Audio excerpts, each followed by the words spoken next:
It was in 2006 that the European Union adopted a alcohol strategy, and it expired in 2012, and nothing's been replaced or anything has been renewed. And its objective was to look at the alcohol harm and also how to decrease excessive drinking.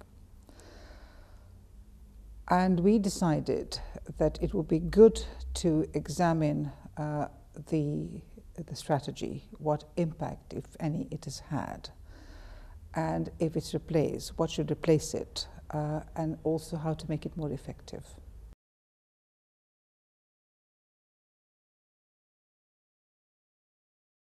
Well, the EU can usefully take action in areas where it can coordinate the activities of member states, but there are only few areas where it alone can take action. And the first alcohol strategy obviously had a very laudable objective of reducing alcohol harm, but it focused very much on the coordinating role of the European Union, but did not take action in areas where it alone can do so. So we are recommending that it should act in those areas, take action in those areas where it has the power to do so. And the two areas which we single out are, of course, the changing the food labelling rules to include alcohol as part of food labelling, because we feel it should be made mandatory.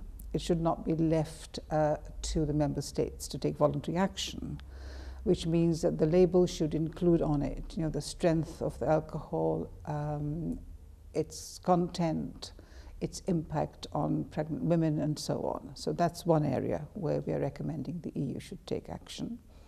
The second area is taxation, because the current taxation structure we think is illogical and should be reformed, because it does not allow member states to raise duty on substances which are harmful, and therefore it sort of provides incentives for people to buy alcohol with high content. So those are the two areas where the EU itself can take action, and we are recommending that they should, and should not just rely on voluntary action. These two areas, mandatory action is necessary, because if you look at the level of alcohol consumption in Europe, it's the highest than anywhere in any other region, and is the third highest cause of liver disease, highest cause of disease and death. And in the UK, liver deaths have actually quadrupled in the last 40 years. So it is a serious problem, and I don't think we can afford to be complacent.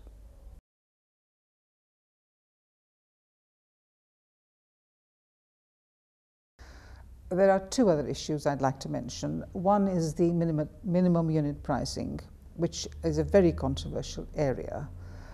But the Scottish Government decided to actually introduce minimum unit pricing, and I think they need to be commended for taking that action. And the UK Government gave an undertaking in 2012 that they will do the same. And we recommend that once Scotland implements their decision to introduce minimum unit pricing, we should evaluate what the impact is, and then the UK government should honour the undertaking they gave in 2012. The second area where there was a lot of disagreement was on the research and the database, the evidence base which exists. And again, we recommend that there is room for further research, which should look at the cause of alcohol harm and what can be done to deal with the effects of alcohol harm. The Commission, we feel, are in a good position to commission that research, but they should be more strategic about it and also ensure that those who undertake the research are not involved in policy making.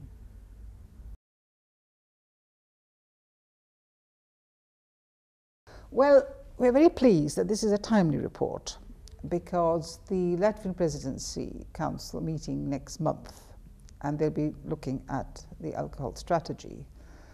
So we hope that our report will help them to look at the issues and will make a contribution to their deliberations.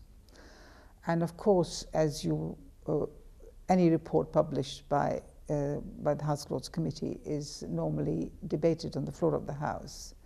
So I hope we'll have the opportunity to do that